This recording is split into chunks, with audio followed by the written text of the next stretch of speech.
पिछले 2 सप्ताह से हम एंटी क्राइस्ट के राज्य के बारे में और एंटी क्राइस्ट के स्वभाव के बारे में देखा।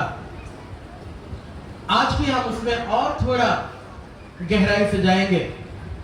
मैंने पिछले बार एक बात बोला था कि एंटी क्राइस्ट एक आत्मा है और उस बात को ज्यादा एम्फसाइज करते हुए आज का स्टडी होगा। तो आज का स्टडी बहुत इंपॉर्टेंट रहने वाला है, हमेशा ही इंपॉर्टेंट रहता है क्योंकि पवित्र आत्मा बोलने वाला है, पर आप जरूर लिखकर उसको स्टडी करना। जुगाली समझते हैं? जुगाली का मतलब क्या है? जो गाय एक बार में खाता है और उसके बाद आराम से बैठ के उसको फिर से निकाल के चबाता रहता है। तो आपने सप्ताह भर जुगाली करना। यहाँ 1 घंटे में या आधा घंटे में मैंने जितना छोटा करके शॉर्ट करके बोलना था उतना बोल दिया, समझा दिया, पर उसको आपने मन में रखना और लिख के ले जाना और सप्ताह भर उसको और स्टडी करना महीन तरीके से। समझ आ रहा है मैं क्या कह रहा हूं? पहले यूहन्ना उसका अध्याय 3, ये वचन पिछले बार भी हमने पढ़ा था। पहला यूहन्ना अध्याय 4 और उसका वचन 3। पहला यूहन्ना अध्याय 4 और उसका वचन 3। और जो आत्मा यीशु को मानती है, और जो आत्मा यीशु को मानती है वह परमेश्वर की ओर से वो परमेश्वर की ओर से है। और वही तो मसीह के विरोध की आत्मा है जिसकी चर्चा तुम सुन चुके हो हाँ। कि वह आने वाला है। जो यीशु को नहीं मानती है ना, हाँ। आपने नहीं छोड़ दिया। हाँ, जो आत्मा यीशु को नहीं मानती है वह परमेश्वर की ओर से वो नहीं, परमेश्वर की ओर से नहीं। और वही तो मसीह के विरोध वही की तो आत्मा मसीह है विरोधी की आत्मा है जिसकी चर्चा तुम सुन चुके जिसकी हो चर्चा तुम सुन चुके हो कि वह आने वाला है। कि वो आने वाला है। बस ये 2 लाइन को अंडरलाइन कर लो। तुम सुन चुके हो कि वो आने वाला है, लेकिन हाँ आगे, और अब भी जगत में है। वो अभी जगत में ऑलरेडी उपस्थित है, वो आ चुका है। अब मेरे तरफ देखो, मैंने पिछली बार आपको बोला था, फिर से एक बार उसको हम एम्फसाइज करके आपको बताते हैं। पवित्र आत्मा एंटी क्राइस्ट का ये जो आत्मा है ये एक शक्ति है, ये कोई व्यक्ति नहीं है। ये दोनों चीज में बहुत अंतर है।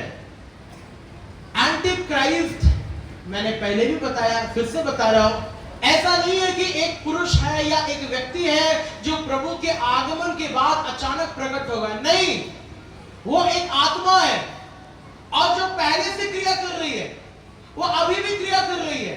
ही इज ऑलरेडी वर्किंग, वो ऑलरेडी काम कर रहा है, वो अपना काम शुरू कर चुका है, अभी भी उसका काम चालू है। प्रेरितों के जमाने में लिखा है कि वो अभी चालू है उसका काम। वहां 2000 साल पहले ये जो पहले यूहन्ना की पत्री लिखा है यूहन्ना, वहां पर लिखा है ये एंटी क्राइस्ट का आत्मा ऑलरेडी काम कर रहा है। आप एक बात सोच के देखो, उसको सिर्फ और सिर्फ 7 साल का राज्य दिया गया। कितने साल का? सब ध्यान से सुनना, वचन के बीच में बात करना और यहां वहां मेरे को बिल्कुल पसंद नहीं। ध्यान से सुनो, कितना साल का राज्य दिया गया? 7 साल का राज्य दिया गया। आप एक बार सोच के देखो, सिर्फ 7 साल के राज्य के लिए 2000 साल से मेहनत कर रहा है। कितने साल के राज्य के लिए? सिर्फ 7 साल के राज्य, सिर्फ गिन के 7 साल के राज्य के लिए मिनिमम मैं बता रहा हूं, क्योंकि यहां ये वचन 2000 साल पहले लिखी हुई है, हो सकता है वो उससे भी पहले से मेहनत कर रहा है। 2000 प्लस सालों से वो मेहनत कर रहा है सिर्फ 7 साल का राज्य के लिए। बोलो हालेलुया। उस हिसाब से हम जो अनंत काल सदा सर्वदा हमेशा प्रभु के साथ रहने वाले हैं, हम कितना मेहनत कर रहे हैं? ये तो कुछ भी नहीं। बोलो हालेलुया। कई बार मेरे मुंह से ये निकलता है और मैं बिल्कुल सही कहता हूं जब ये कहता हूं, शैतान से भी हमको सीखने को बहुत कुछ है। पहला चीज वो कभी हार नहीं मांगता, दूसरा चीज वो बहुत मेहनती है। इन सारी चीजों को हमको शैतान से सीखना है। कभी हार मानता है? वो 1000 बार कोशिश करेगा, तुम जीत गए, वो 1001 बार फिर कोशिश करेगा तुमको पाप में गिराए। वो कोशिश कभी छोड़ता नहीं। और हमारे लोग कोशिश आराम से छोड़ जाते हैं, ना छोड़ो तो रही, बस कोशिश नहीं छोड़ो। तो शैतान से सीखने के लिए बहुत कुछ है। मैं क्या कह रहा हूं, 7 साल के राज्य के लिए 2000 से भी अधिक सालों से वो मेहनत कर रहा है। आपको पता है, मैं आपको बहुत ज्यादा उदाहरण नहीं दूंगा, 4 उदाहरण दूंगा। नया नियम है और पुराना नियम, दोनों में से 4 उदाहरण दूंगा जहां ये आत्मा पहले से क्रिया कर रही थी, पर आपने वचन को ऊपर से पढ़ा, आपको समझ नहीं आया। पहले मैं उसके कुछ स्वभाव के बारे में आपको बोलता हूं, उसके बाद इन उदाहरणों में जाऊंगा और कुछ 2 मुख्य सवाल और जवाब भी मैं आपको दूंगा, आप वो भी लिख लेना। पहला आप निकाल कर पढ़ो दानियेल की पुस्तक उसका अध्याय 11 और उसका वचन 36। दानियेल 11 उसका वचन 36।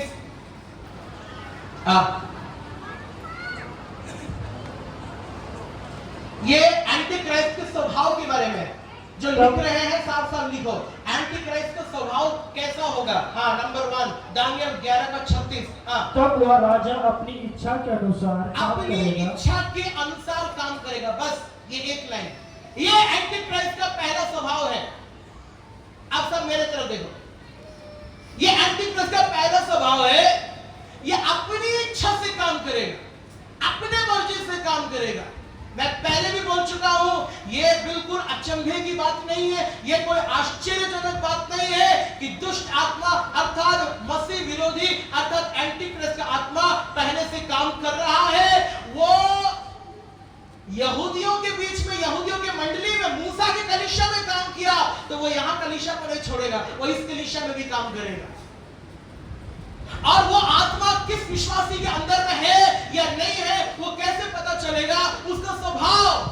प्रभु यीशु ने बोला, पेड़ों को तुम उसके फल से पहचानोगे। अगर फल आम है, उसका मतलब पेड़, मेरे पीछे बोलो, अगर फल सेब है, इसका मतलब पेड़, अगर फल कटहल है, इसका मतलब पेड़। हाँ, फलों से तुम पेड़ को जान पाओगे। एंटी क्राइस्ट का कुछ स्वभाव है, और वो स्वभाव अगर किसी विश्वासी के अंदर है तो ये बिल्कुल आश्चर्य बात नहीं है, ये कोई अचंभे की बात नहीं है। वो विश्वासी के अंदर एंटी क्राइस्ट काम कर रहा है। बोलो हालेलुया। और मैं एक और बात आपको बोल दूं, एंटी क्राइस्ट का सारा परिश्रम और कोशिश और मेहनत पता है वो कहां करता है? कलीसिया के अंदर, क्योंकि कलीसिया के बाहर जो है वो तो ऑलरेडी उसके हाथ में है। कलीसिया के बाहर जो है, जो अंधकार की क्रिया में है, पाप में है, नशा में है, हर प्रकार का पाप कर रहे हैं, वो तो ऑलरेडी उसके हाथ में है। तो वो उनके पीछे मेहनत क्यों करेगा? नहीं करेगा। पर एंटी क्राइस्ट आत्मा मेहनत पता है कहां करेगा? जो लोग प्रभु के आगमन में ऊपर जाने के लिए अभी ख्वाब देख रहे हैं, वो उनका सारा मेहनत है, सारा परिश्रम है। ये जो प्रभु के आगमन में ऊपर जाने वाले हैं, इनको किसी भी तरह ऊपर जाने नहीं दूंगा। कितने लोगों को मेरे बात मैंने बहुत सिंपल तरीके से बताया। एंटी क्राइस्ट का काम कलीसिया के बाहर नहीं है, एंटी क्राइस्ट का काम कलीसिया के अंदर है। हाँ, ये बात मैं मानता हूं, एंटी क्राइस्ट का समय अभी नहीं है, लेकिन वो चाहता है अधिक से अधिक लोग उसके राज्य में यहां शामिल हो। अगर सब पवित्र हो गया, सब प्रभु के आगमन में चला गया, तो यहां किसको तकलीफ देगा? उसको मजा आएगा? आवाज नहीं आया, बोलो, उसको मजा आएगा? मजा आएगा? नहीं मजा आएगा। वो 7 साल के राज्य के लिए वो 2000 साल से मेहनत कर रहा है। क्या है उसकी मेहनत? अधिक से अधिक लोग प्रभु के आगमन में छूट जाए, कोई पवित्र ना हो, सब पवित्र लोग जरा जरा सी गलती में आगमन में छूट जाए, ताकि उनके ऊपर हम शासन करें, उनको तकलीफ करें। एंटी, मैं फिर से घुमा के बोल रहा हूं, एंटी क्राइस्ट का एक ही कोशिश है कि प्रभु के आगमन में जो बपतिस्मा लेके, पवित्र आत्मा का अभिषेक पाके, वचन को सारा आज्ञाकारी होकर ऊपर जाने की ख्वाब में है कि तूरी का आवाज आएगा और बादलों में यीशु प्रकट होगा, और वचन के अनुसार हम बदल जाएंगे, हम उठा लिए जाएंगे, हम प्रभु के साथ जाएंगे। यही तो शैतान चाहता है, एंटी क्राइस्ट चाहता है कि ना हो। जरा जरा सी कोई गलती में इको बिल्कुल 0 कर दीजिए, जरा जरा सी गलती में, छोटी छोटी गलती। क्यों? क्योंकि ये बात शैतान को भी मालूम है, हम कोई बड़ी गलती प्रभु में आने के बाद, अभी हमको कोई बोलेगा, ए तुमको 2000 रुपए दे रहे हैं, मूर्ति पूजा करो, करेगा कोई? नहीं करेगा। हमको मालूम है, शैतान को भी मालूम है, इतना बड़ी बात नहीं है। जैसे हम चूहा को दवाई देते हैं, जहर पूरा पूरा नहीं रखते, उसका जो पसंदीदा चीज है, क्योंकि हम यहाँ बहुत चूहा पकड़ दिया, बहुत चूहा है, इसलिए मैं तजुर्बे के साथ और एक्सपीरियंस के साथ बोल रहा हूं, उसको जो पसंद है वो चीज रखते हो और उसमें जहर मिला देते हो, ताकि वो खाए और कहीं जाके मर जाए। समझ पा रहे हो? शैतान भी पता है, पूरा का पूरा ऐसे ही आपके सामने गलत करने के लिए नहीं बोलेगा। उसको पता है तुम मूर्ति पूजा नहीं करोगे, उसको पता है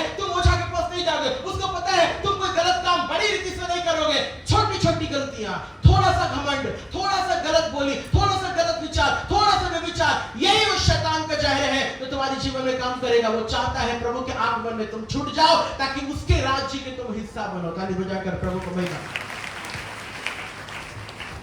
मैं कुल मिलाकर क्या कहना चाह रहा हूं, शैतान का पूरा कोशिश, शैतान का पूरा परिश्रम, शैतान का पूरी मेहनत और उसका पूरा सरकार का मेहनत, उसका भी एक सरकार है, उसके बाद भी क्या है, सरकार है। जैसा हमारे यहाँ लो लेवल में पंचायत है, उसके ऊपर क्या है, जिला परिषद है, उसके ऊपर स्टेट गवर्नमेंट है, उसके ऊपर यूनियन गवर्नमेंट है। तो ऐसा सरकार है। शैतान के राज्य में भी सरकार है, वो भी बटा हुआ है। देश का एक मुखिया है, झारखंड का एक मुखिया है, धनबाद का एक मुखिया है, तुम्हारे एक गांव के एक मुखिया है। वो बहुत सिस्टमैटिक तरीके से काम करता है। मैं आपको बहुत सारी बातें यहां खुलकर बताऊं तो शायद आपको लगेगा मैं बढ़ाकर कह रहा हूं। नरक की वास्तविकता की पुस्तक कितने लोगों ने पढ़ी है?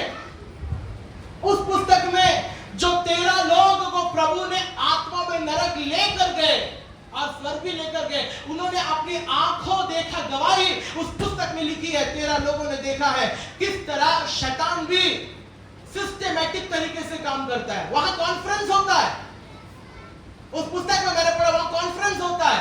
हाँ, झारखंड का मुखिया आया है, हाँ वो कुछ बोलना चाहता था, उसको माइक दो। हाँ, वहां ऐसा होता है। यहाँ तो माइक के लिए हमको बोलना जल्दी करो जल्दी, वहां कोई जल्दी नहीं, आराम से बोलो, जितना बोलना है, समय ही समय है।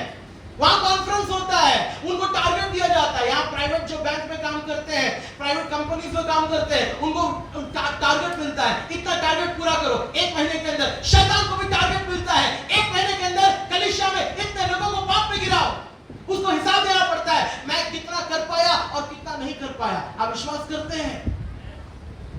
हम कलीसिया इतना सिस्टमैटिक तरीके से चला नहीं पा रहे, बल्कि कलीसिया के अंदर दुष्ट आत्मा का काम इतना सिस्टमैटिक तरीके से शैतान करता है। बोलो हालेलुया। अब उसका कुछ स्वभाव है। कलीसिया के लोगों में सावधानी होनी चाहिए कि ऐसा कोई भी स्वभाव अगर किसी विश्वासी के अंदर पाया जाता है, इसका मतलब उस व्यक्ति के अंदर दुष्ट आत्मा अर्थात एंटी क्राइस्ट प्रवेश कर चुका है। और ये कोई बड़ी बात नहीं है। अरे पतरस जो प्रभु का चेला है, 12 प्रेरितों में से एक है, और वो भी 12 प्रेरित में सबसे मुख्य प्रेरित है, सबसे मेन प्रेरित है। उसी के हाथ में नया नियम का कलीसिया का कुंजी और चाबी प्रभु ने दिया कि नहीं दिया? प्रभु ने बोला तू पत्थर है, इसी पत्थर पर मैं अपनी कलीसिया, जो लीडर है, वचन लिखा है उसी के अंदर शैतान घुस गया। लिखा है नहीं लिखा है? जब प्रभु का 12 प्रेरित में सबसे मेन प्रेरित के अंदर शैतान घुस सकता है, तो कलीसिया के विश्वासी के अंदर शैतान का घुसना कोई बड़ी बात? मैं बिल्कुल दावे के साथ कह रहा हूं, अगर 12 में से एक के अंदर शैतान घुसा है, एक नहीं 2, क्योंकि पतरस के अंदर भी घुसा था। अगर 12 में से 2 के अंदर शैतान घुस सकता है, तो यहां 1200 लोगों में से 200 लोगों के अंदर शैतान है। अब वो 200 लोग कौन हैं? उनकी बातों से पहचानो। जब वो बात करते हैं, कलीसिया की बुराई निकलती है, मतलब ये वो 200 में से एक है। जब वो बात करते हैं, कलीसिया के पास्टर के खिलाफ बातें निकल रही उसके मुंह से, कलीसिया के लिए कड़वाहट निकल रहा है। ऐसे भी लोग हमारे कलीसिया में है, पर कलीसिया से प्रेम नहीं है, कलीसिया का बुराई बोलेगा। कलीसिया, अरे देखो आजकल कलीसिया में ऐसा होने लगा, देखो ये हो रहा है, देखो ये गलत है, वो गलत है। कलीसिया की बुराई समझो, ये एंटी क्राइस्ट आत्मा से भरा हुआ आत्मा। बोलो हालेलुया। मैं बार-बार कलीसिया को चेतावनी कर रहा हूं, एंटी क्राइस्ट का पूरा मेहनत और परिश्रम सिर्फ और सिर्फ कलीसिया के अंदर होने वाला है, और वो भी उन कलीसियाओं में नहीं जो पहले से वचन में भटका हुआ है, गलत बपतिस्मा, गलत प्रभु बोझ, पवित्र आत्मा नहीं है, हालेलुया नहीं है। अब बताओ, वो सारी कलीसियाएं वो तो ऑलरेडी शैतान के हाथ में है। शैतान का उस कलीसिया में कोई काम, लेकिन ऐसा कोई कलीसिया जहां बपतिस्मा सही है, बोलो आमीन, जहां पवित्र आत्मा का अभिषेक है, जहां प्रभु वचन सही है, जहां हर चीज हम वचन के अनुसार चलते हैं, जहां हम एक लोगों को दुल्हन बनाकर प्रभु के आगमन के लिए तैयार करते हैं, ऐसे कलीसिया में शैतान अपना पूरा फोकस लगाता है। ताली बजाकर प्रभु को महिमा। बोलो हालेलुया, बोलो हालेलुया। आप सोच के देख लो, धनबाद में इतनी बड़ी बड़ी कलीसियाएं हैं, कहीं कोई रेड, कहीं कोई सीबीआई का इन्वेस्टिगेशन, कहीं कोई आईबी का इन्वेस्टिगेशन होता है? नहीं, सिर्फ हमारे कलीसिया। चाहे आसनसोल हो चाहे धनबाद हो, यहाँ अभी सीबीआई का लोग आया था इन्वेस्टिगेट करने के लिए, आईबी इन्वेस्टिगेशन ब्यूरो, वो लोग यहाँ आए इन्वेस्टिगेट करने के लिए। इतने सारी एजेंसी क्यों? शैतान को इसी कलीसिया से दिक्कत है, बाकी कलीसियाओं से दिक्कत नहीं है। अरे बाकी कलीसियाओं के फादर लोग खुद पी के ओ वो कौन हुआ अंदर खैनी है, हाँ जय यीशु बोलो। तो शैतान को उन कलीसियाओं से क्या दिक्कत है? कोई दिक्कत नहीं है। शैतान को उन कलीसियाओं से दिक्कत है तो शैतान का सिर दर्द बन गया। ताली बजा करते हुए महिमा को, जो कलीसिया आत्मा जीत रहा है, जो कलीसिया हर साल 200 लोगों को बपतिस्मा दे रहा है और आने वाले साल में और भी देगा, ऐसे कलीसिया शैतान के सिर दर्द है। तो शैतान अपना सारा सरकार, अपना सारा मेहनत, परिश्रम, जोर, ताकत, बल कहां लगाएगा? इस कलीसिया में लगाएगा। तो सावधान होना, हमारे बीच में ही ऐसे आत्मा, ऐसे विश्वासी होंगे जिनके अंदर दुष्ट आत्मा काम कर रहा है। और मैं उनको गलत नहीं बोल रहा, क्यों? ऐसा भी हो सकता है उनको खुद ही नहीं मालूम है कि मेरे अंदर से दुष्ट आत्मा काम कर रहा है। उनको खुद ही नहीं मालूम है, उनको खुद नहीं मालूम। ऐसे कोई विश्वासी के अंदर एंटीक्रिस्ट का आत्मा है, उनको खुद नहीं मालूम कि मेरे अंदर से दुष्ट आत्मा काम कर रहा है। वो जाने अनजाने में कलीसिया के विरोध में बात करेगा, वो जाने अनजाने में ये बहन सही नहीं है, वो भाई सही नहीं है, वो परिवार सही नहीं है, ये लड़की सही नहीं है, ये लड़का सही नहीं है, पास्टर सही नहीं है। तो समझ जाओ इसका फल गड़बड़ है, माने पूरा पेड़ ही गड़बड़ है। ये एंटीक्राइस्ट का स्वभाव दिखेगा। क्या क्या स्वभाव है? चलिए एक एक करके हम देखते हैं। पहला स्वभाव है दानियल 11:36 जो अभी हमने पढ़ा, ये अपना मर्जी करने का स्वभाव है। क्या स्वभाव है? मेरे पीछे बोलो, अपना मर्जी करने का स्वभाव। कलीसिया में कुछ ऐसे लोग हैं, चाहे कितना भी प्रचार करो वो कभी नहीं बदलेंगे, वो हमेशा अपना मर्जी करना चाहे। पास्टर कौन है? हमको जो पसंद है वो हम करेंगे, अपना मर्जी। कैंसर में अपना मर्जी, कलीसिया में अपना मर्जी, अपने मर्जी से चलेंगे, अपने मर्जी से आएंगे, अपने मर्जी से जाएंगे, अपने मर्जी से हर चीज करेंगे। और उनके मर्जी से अगर वो चीज नहीं होता है तो उनको गुस्सा आता है। क्यों? ये एंटीक्रिस्ट का आत्मा है। क्यों? ये उसका स्वभाव है।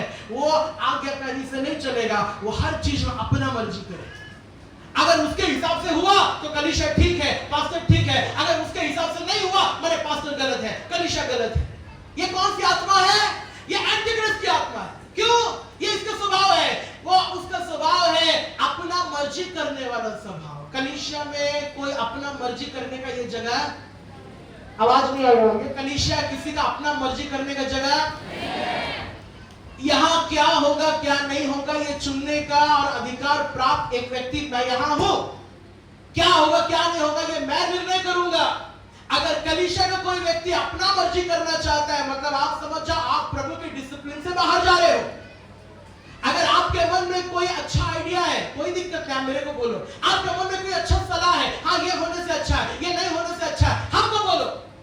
पर जहां आपने मुझे नहीं बोलकर इधर उधर बोलने लगे, तो कलीसिया में क्या क्या हो रहा है, तो कलीसिया में ये क्या हो रहा है, तो कलीसिया में वो होने लगा, ये कलीसिया में ये गलत है, वो गलत है, इसका मतलब समझ जाओ तुम कलीसिया का भला नहीं चाह रहे, वो अंदर से तुम्हारा निंदा का आत्मा अर्थात अपना मर्जी करने वाला आत्मा, एंटीक्राइस्ट का आत्मा तुम्हारे अंदर से क्रिया कर रहा है। बोलो हालेलुया। मैं आगे बढ़ना चाहता हूं क्योंकि ढेर सारी बातें आज बतानी है और आपको कोई बात आधा में छोड़ना मुझे पसंद नहीं। उसका दूसरा स्वभाव, मैं जल्दी जल्दी जाऊंगा, अगर आपको लिखना है लिखो। दानियल उसका अध्याय 11 का वचन 37, दानियल उसका अध्याय 11 और उसका वचन 37। These are characteristics of spirit of antichrist। ये एंटीक्राइस्ट का आत्मा का स्वभाव के बारे में मैं बता रहा हूं। These are the behaviors। ये बिहेवियर जब एक एक करके मैं बता रहा हूं, आप लिखो और ये ध्यान रखना, ये आत्मा, ये स्वभाव कलीसिया में किसी के अंदर किसी भी हालत में नहीं होना चाहिए। दूसरा स्वभाव, वह अपने पुरखों की देवताओं की चिंता ना करेगा, ना स्त्रियों की प्रतिकूल चिंता करेगा और ना किसी देवता की, क्योंकि वह अपने आप ही को सबों के ऊपर, इस लाइन को अंडरलाइन कर लो, वो अपने आप को सबसे ऊंचा और श्रेष्ठ ठहराएगा। बस अब मेरे तरफ देखो, ये एंटीक्राइस्ट का दूसरा आत्मा है। ये आत्मा पहले से काम कर रहा है और ये जिसके अंदर काम कर रहा है उसके अंदर भी यह स्वभाव होगा कि वो अपने आप को बाकी लोगों से ऊपर उठाएगा। ये आत्मा कलीसिया के अंदर अक्सर लोगों के अंदर क्रिया करता है। वो कुछ लोग अपने आप को खास समझते हैं, नहीं हम बाकी लोगों से अलग हैं। वो अपने आप को सेल्फ अपॉइंटेड लीडर समझते हैं, वो अपने आप को लीडर बना देते हैं, वो अपने आप को बाकी लोगों से ऊंचा समझते हैं, वो अपने आप को बाकी लोगों का अधिकारी समझते हैं। अपने आप को ऊंचा उठाने की जो आदत है, खुद का महिमा करने की आदत है, ये आदत एंटी क्राइस्ट का आत्मा। बोलो हालेलुया। कलीसिया के अंदर ये आत्मा कभी किसी के अंदर क्रिया करना अच्छी बात। आप खुद भी सावधान रहो कि आपके अंदर ये आत्मा क्रिया ना करे, और ये भी सावधान रहो आप जिन लोगों के साथ ज्यादा बातचीत करते, उठना बैठना करते कलीसिया के अंदर, उनके अंदर ये आत्मा काम न करे। अगर कोई ऐसा व्यक्ति दिख रहा है जिसके अंदर ये स्वभाव है, उस व्यक्ति से सारे रिश्ते नाते काट दो। बोलो हालेलुया। दूसरा स्वभाव, क्या स्वभाव इसका, कितना इंटरेस्टिंग है। पहला स्वभाव अपना मर्जी करने का स्वभाव, हम अपना मर्जी करेंगे। कुछ पति लोग भी आपने ऐसा बोलते हुए सुना होगा, या कुछ पत्नी लोग को भी, शादी हो गया तो क्या हुआ, हम किसी के सामने झुकने वाले नहीं, हम किसी के लिए बदलेंगे नहीं, हम जो है वैसे रहेंगे, हम ऐसे रहेंगे, हम वैसे ही है। ये आवाज, ये बोली, ये अच्छा बोली नहीं है। बोलो हालेलुया। चाहे कलीसिया में, चाहे परिवार में, कभी भी इस तरह का स्वभाव अच्छा नहीं है। अपना मर्जी, सिर्फ अपना मर्जी। पत्नी में क्या फर्क पड़ रहा है, कोई दिक्कत नहीं, कोई फर्क नहीं। बच्चों में क्या असर पड़ रहा है, कोई फर्क नहीं, हम अपना मर्जी करेंगे, हमको जो पसंद है करेंगे। कई बार कई हस्बैंड लोगों को मैंने इस तरह बात करते हुए सुना। ये बिल्कुल अच्छे स्वभाव नहीं है। हम अपना मर्जी करेंगे, हम अपना जो हमको पसंद है करेंगे, नहीं, ये एंटी क्राइस्ट का आत्मा है, अपना मर्जी करना। और दूसरा स्वभाव अपने आप को ऊंचा उठाना, वो हमेशा हर जगह आदर सम्मान ढूंढता है। वो कलीसिया में कोई काम भी करेगा तो वो चाहता है पास्टर हमको ज्यादा तारीफ करे।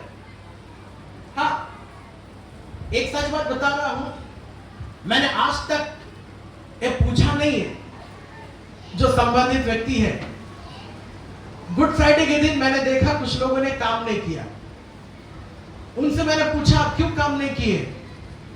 मेरे को ये सुन के अचंभा हुआ, वो बोला हम लोगों को मना किया गया। कौन मना किया? नहीं, फलाना व्यक्ति मना किया। क्यों मना किया? तो पास्टर खाली गिना चुना कुछ लोगों को ज्यादा तारीफ करता है, बाकी लोगों को तारीफ नहीं करता है, तो हम लोग क्यों काम करें? नहीं करेंगे। और तुम लोग भी नहीं जाना, पास्टर बुलाएगा नहीं जाना। वो दूसरा को भी सिखा के रखा है। मतलब इस तरह के लोग कलीसिया में हैं, और आज तक मैंने कभी उनको आमने सामने पूछा ही नहीं, मैंने छोड़ दिया प्रभु के हाथ में। ये लोग भी कलीसिया में है, बताओ, एक जिस थाली में खाते हैं उसी थाली में छेद करने वाले लोग इसी कलीसिया में है। गले मिलाएंगे, ठप ठप गले मिलाएंगे, एकदम सिरा दर्द हो जाएगा, हंसेंगे 32 का 32 दांत दिखा के, लेकिन मन के अंदर कितना कड़वाहट है, कितना कड़वाहट है। सोच के देखो, संगी विश्वासी है, दूसरा को सिखा रहा है, पास्टर हम लोग को तारीफ नहीं करता, इसलिए पास्टर बुलाएगा, तुम लोग काम करने के लिए मत जाना। बताओ, इस तरह के लोग भी कलीसिया के अंदर है, और अभी भी है। उनका न्याय करने वाला मैं कोई नहीं, मैं नहीं पूछूंगा, मैंने प्रभु के हाथ में सौंप दिया है। कुछ लोगों को लगता है कलीसिया पास्टर का, नहीं, गलत है, ये पास्टर का कलीसिया है ही नहीं है, ये प्रभु का कलीसिया है। यहाँ तुम जो करते हो प्रभु के लिए करते हो, प्रभु प्रतिफल देगा। तुम जो नहीं करते हो, तुमने प्रभु के लिए नहीं किया, प्रभु तुमको दंड देगा। और इस तरह से लोगों को भटकाने वाला, भरमाने वाला आत्मा, ये तो और भी दंड के बागी है। बताओ, आदर सम्मान ढूंढने वाली आत्मा है, अपना महिमा खोजने वाली। वो चाहता है मेरा नाम पास्टर ले। देखो, ऐसा किसी का मन में इच्छा है, वह हमको बताओ, हम आपका नाम लेंगे। आप हमको अपना नाम बताओ, हम आपका नाम लेंगे। हमको यहां से खड़े होकर किसी का नाम लेने में कोई दिक्कत नहीं है, हम 100 लोगों का नाम ले लेंगे। अगर सिर्फ नाम लेने से आपको खुशी मिलती है, हम नाम लेने को तैयार है। लेकिन मन में कड़वाहट रख के, अब बताओ नुकसान किसका है? मेरा कोई नुकसान है? या तुम कलीसिया में काम नहीं किए थोड़ा देर के लिए, तुम कलीसिया में काम नहीं किए, काम रुक गया? बोलो रुक गया। कितना क्रिसमस पार हो गया, कोई काम रुका? कितना गुड फ्राइडे ईस्टर पार हो गया, कोई काम रुका? अरे भाई, तुम काम नहीं किए, प्रभु का काम किसी के लिए नहीं रुकता। मैं रुक जाऊंगा तब भी मेरा काम किसी और से प्रभु करा देगा। प्रभु का काम कभी किसी के लिए नहीं रुकता। तुम काम नहीं किए, तुम्हारा आशीष रुक गया। तुम काम नहीं किए, तुम्हारा आशीष, वो खुद नहीं किया अलग बात है, और लोगों को रोक दिया, कोई नहीं जाना, पास्टर हम लोग को तारीफ नहीं करता। सोच के देखो, इस तरह के लोग भी प्रभु बोझ लेते हैं, इस तरह के लोग भी डफली बजाते हैं, इस तरह के लोग भी चिल्ला चिल्ला के कूद कूद के आराधना करते हैं। फायदा क्या है? बताओ फायदा क्या? कोई फायदा नहीं है। यही कूदोगे, प्रभु आके चला जाएगा, तब भी यहाँ कूदते रहोगे, शैतान आके शांत करेगा, चलो हो गया तुम्हारा, प्रभु चला गया। बोलो हालेलुया। अपना महिमा ढूंढने वाली आत्मा, वो महिमा ढूंढता है। यूहन्ना ने बोला मैं घटूं तुम बढ़े, प्रभु का नाम हो, मेरा नाम ना हो।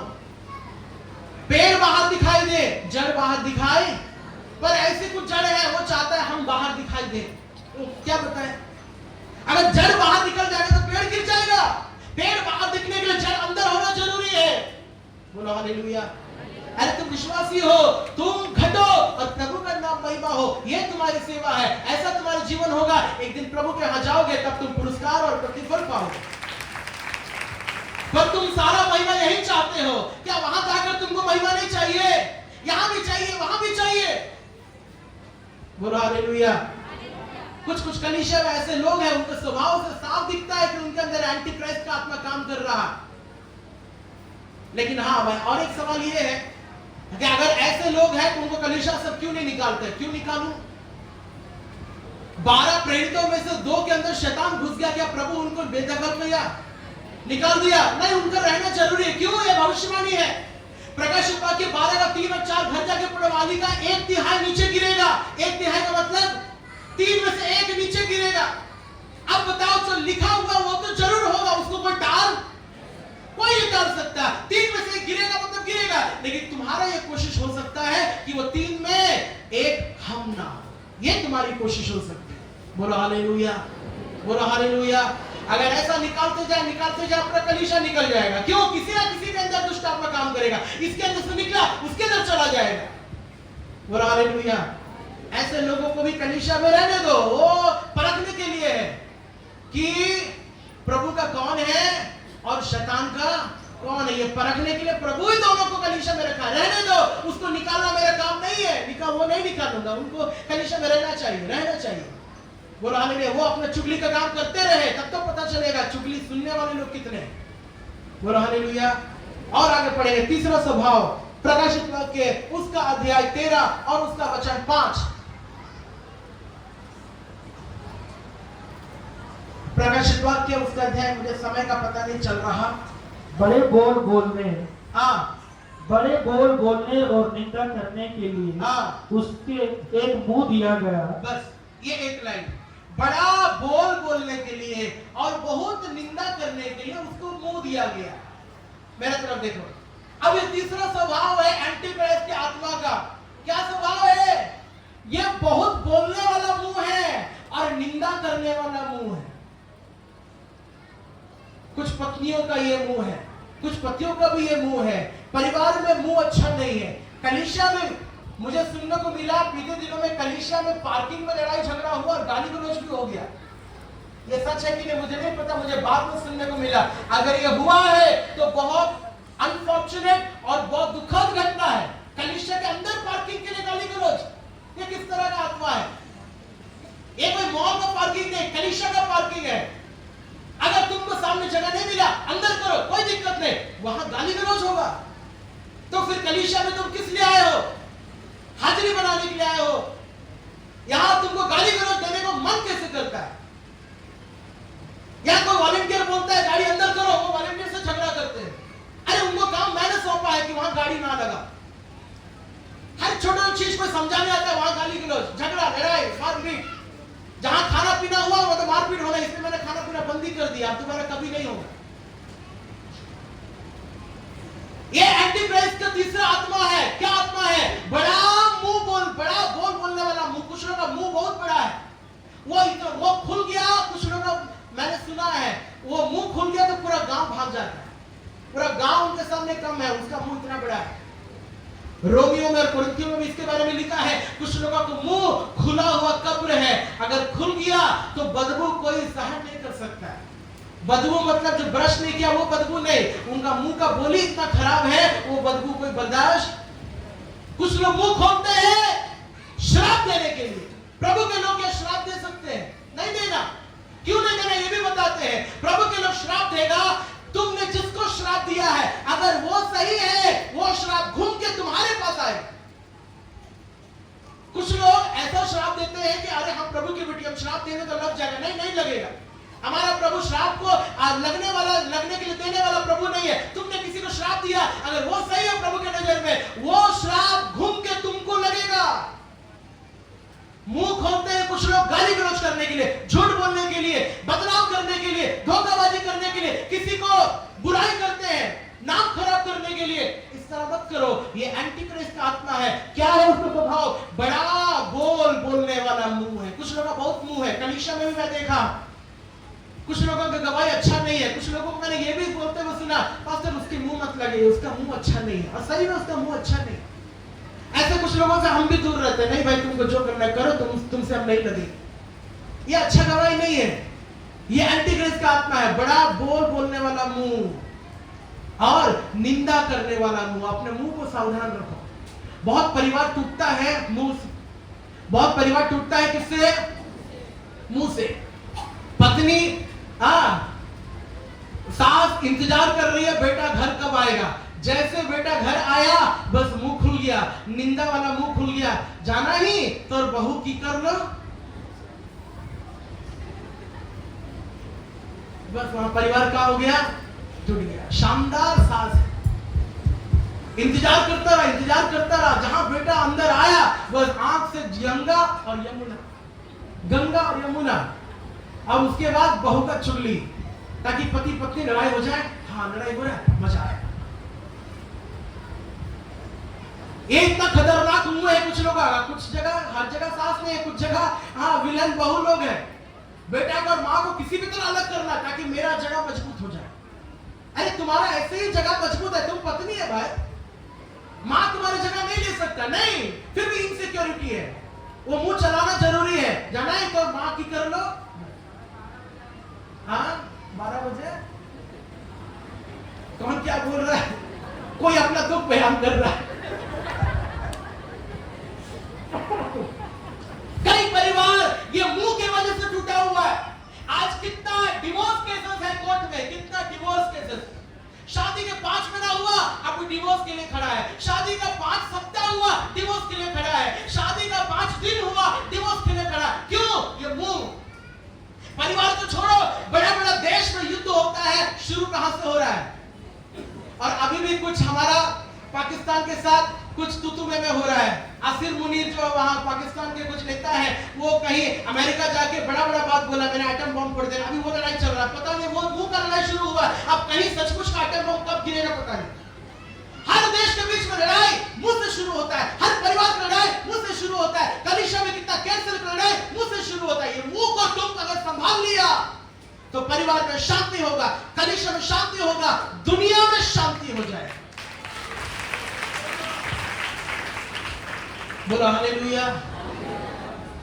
मुंह प्रभु आपको दिया है अपना अंदर की बात को एक्सप्रेस करने के लिए, पर यहां फिल्टर लगाना जरूरी है। फिल्टर करो क्या बोलना है और क्या नहीं बोलना है, कब क्या बोलना है, कब। कुछ लोगों को टाइमिंग नहीं मालूम, कब क्या कहां किस तरह बात करना है, टाइमिंग नहीं मालूम, सीधा। बोलो हालेलुया, बोलो हालेलुया। कुछ परिवार इसलिए टूटा हुआ है, जब गुस्सा होता है उसको दिखाना मालूम है, पर जब गुस्सा शांत हो गया, अभी प्रेम है पर प्रेम दिखाना नहीं मालूम। प्रेम दिखाने की चीज है। अगर मुंह खोलता ही है तो जब प्रेम है, प्रेम प्रकट करने के लिए मुंह खोलो। बोलो हालेलुया। मैं अपनी पढ़ाई के लिए नहीं कह रहा। जब भी संडे आराधना के लिए आता हूं, पहले पत्नी के साथ मेल होता हूं, उसको प्यार से किस करता हूं, उसको आई लव यू बोलता हूं, फिर प्रार्थना में एक साथ हाथ पकड़ के प्रार्थना करता हूं, उसके बाद यहां पर आके प्रचार करता हूं। मैं हाथ उठवाना चाहता हूं। कितने पति पत्नी लोग आज सुबह एक साथ हाथ पकड़ के प्रार्थना करके और किस करके या आई लव यू बोलकर मेल मिलाप के साथ यहां आए हैं? हाथ उठाओ। उनकी शादी नहीं हुई, वो हाथ उठा रहे हैं भाई।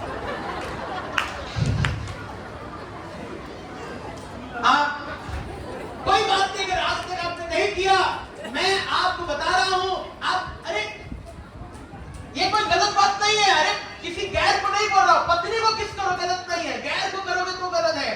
अपनी पत्नी को प्यार से किस करो और उसको आई लव यू बोलो। अरे 61 साल का हो गया, मेरा मम्मी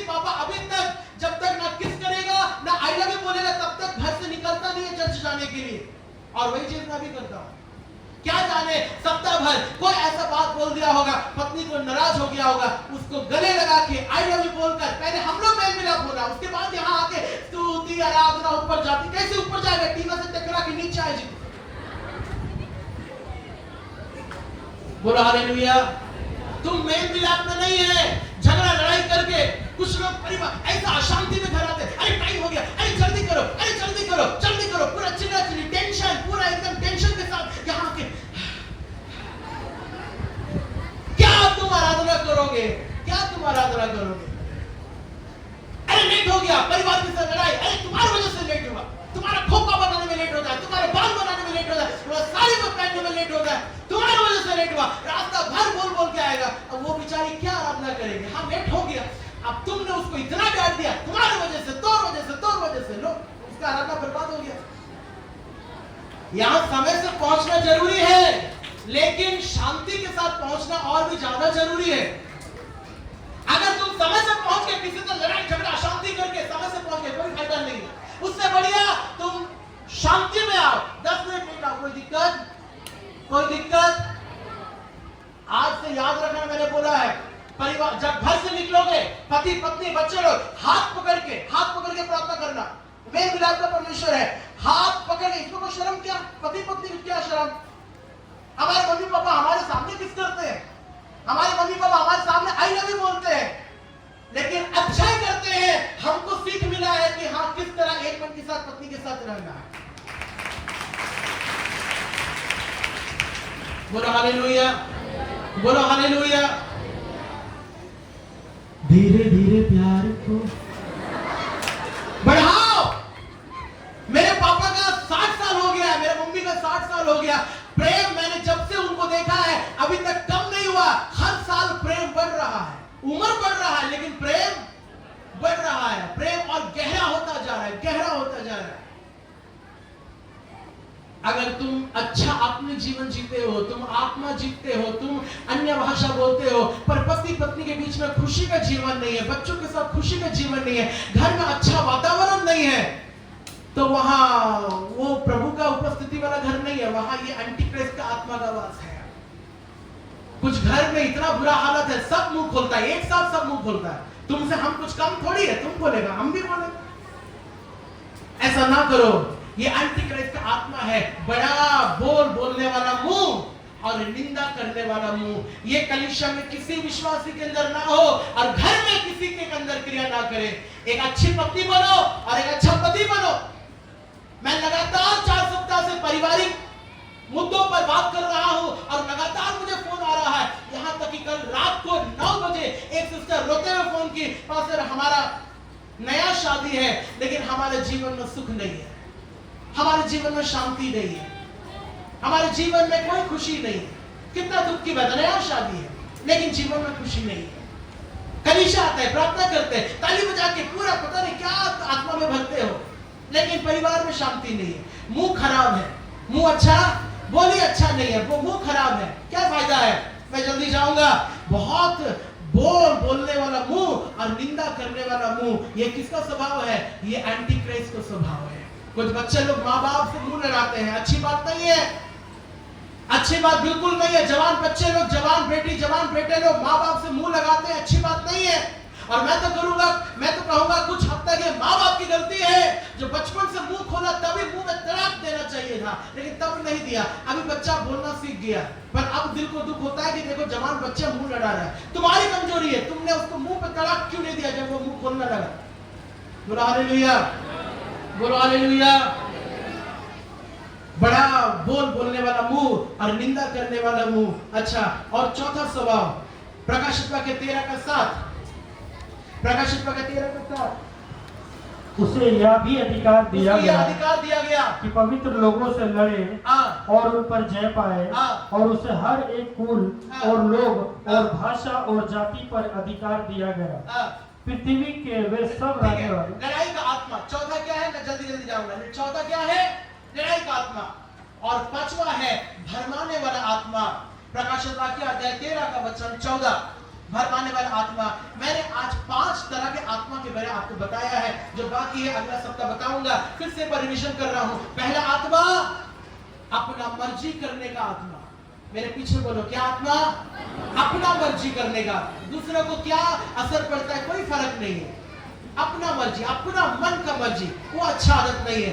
दूसरा एंटीक्राइस्ट का आत्मा, अपने आप को हर जगह ऊंचा उठाने का आत्मा। हम कुछ हैं, बाकी लोग से भी हम बेहतर है, उससे हम अच्छे हैं, इससे अच्छे हैं, हमको महिमा हो, हमको सब तारीफ करे, हमको लोग नाम ले। ये आदत, ये एंटीक्राइस्ट की आत्मा है। तीसरा आत्मा, बहुत मुंह चलाने वाला आत्मा, बोलने वाला मुंह और निंदा करने वाला मुंह। चौथा, लड़ाई का आत्मा। और पांचवा, भरमाने वाला, भटकाने वाला आत्मा, लोगों को भरमाने वाला, खुद भटका हुआ और लोगों को भी भटका दे। ये पांचों आत्मा मैंने बताया है। आपकी कोशिश हो कलीसिया में किसी भी व्यक्ति के अंदर ये पांचों आत्मा का भी क्रिया, अपनी जगह पर खड़े हो जाए, अपनी आंखों को बंद करे,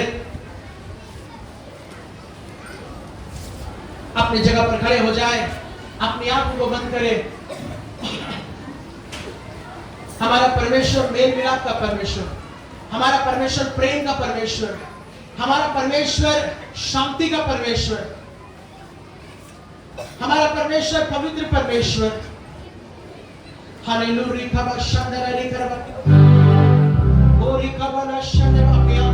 बंद करेंगे अपनी जगह पर खड़े होकर। मैंने आज जितनी बातों बोली है उन बातों पर गौर करो, क्योंकि अगर इन बातों के अनुसार तुम्हारा जीवन प्रभु के वचन में नहीं बदला, फिर तुम्हारा गीत गाना, आराधना करना व्यर्थ है। तुम्हारा हाथ उठा के आराधना करना व्यर्थ है अगर तुम्हारा स्वभाव ना बदला हो, तुम्हारा बोली, तुम्हारा विचार ना बदला हो, तुम्हारा आराधना करना व्यर्थ है। कुछ घरों में पति अविश्वासी है, प्रभु को नहीं मानता, लेकिन पत्नी विश्वासी है और पति अविश्वासी, इसीलिए पति का आज्ञाकारी नहीं होती। यह बिल्कुल गलत है।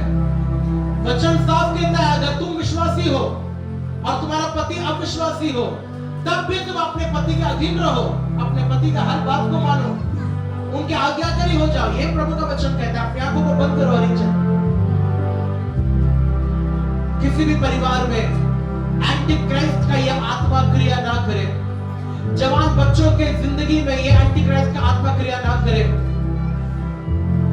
बड़ा बोलने वाला मुंह और निंदा करने वाला मुंह, दूसरा को दिल को चोट पहुंचाने वाला मुंह, दूसरों को तकलीफ पहुंचाने वाला मुंह, श्राप देने वाला मुंह, झूठ बोलने वाला मुंह, गाली गलौज करने वाला मुंह, अपने मुंह के बोले से दूसरों के परिवार को तोड़ने वाला मुंह, दूसरों के परिवार में लड़ाई झगड़ा लगाने वाला मुंह, ये एंटीक्राइस्ट का आत्मा है। ये किसी भी परिवार में, किसी विश्वासी के जीवन में क्रिया ना करे। अपनी आंखों को बंद करे और दिल से प्रार्थना करे, प्रभु कहीं जाने अनजाने में मेरे अंदर ये आत्माएं क्रिया ना करे। Come on pray. वो खोलकर प्रभु को, प्रभु जाने अनजाने में कभी मेरे अंदर से ये आत्माएं क्रिया ना करे। कभी मैं अपने जीवन साथी को धोखा ना दूं, कभी अपने जीवन साथी को दिल को चोट ना पहुंचाऊं, कभी अपने बच्चों को चोट ना पहुंचाऊं, माता पिता के खिलाफ ना बात करूं, कलीसिया में किसी के खिलाफ ना बात करूं, कलीसिया में किसी लड़ाई झगड़े में शामिल ना हो, कलीसिया में हर किसी के साथ मेल प्रेम और एक मन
क्षमा करने में, जिन्होंने मेरे खिलाफ जो कुछ बोला है, जो कुछ किया है, सब कुछ भूलने में, सबको प्रेम करने में, सबों से प्यार करने में मुझे यीशु की तरह बना दे, मुझे यीशु की तरह बना दे। मेरे मन में कोई घमंड की जगह ना हो, मेरे मन में कोई अहंकार को जगह ना हो, हर प्रकार का अनुशासन, हिंसा और आज्ञाकारिता, अनाज्ञाकारिता कलीसिया से दूर हो। कलीसिया में प्रभु आज्ञाकारी का आत्मा दे, एक एक विश्वासी के दिल में, जिंदगी में वचन का आज्ञाकारी होने के लिए, प्रभु का आज्ञाकारी होने के लिए, प्रभु के हर एक कलाम का आज्ञाकारी होने के लिए मदद कर, अनुग्रह कर और आशीष कर, यीशु के नाम, यीशु के नाम, आमीन। कितने लोग खास प्रार्थना चाहते हैं? अभी प्रार्थना खत्म नहीं हुआ है, कोई नहीं जाएगा, आशीष वचन नहीं हुआ है, अपने जगह पर खड़े रहेगा। जिनको खास प्रॉब्लम है आप सामने आ जाएंगे।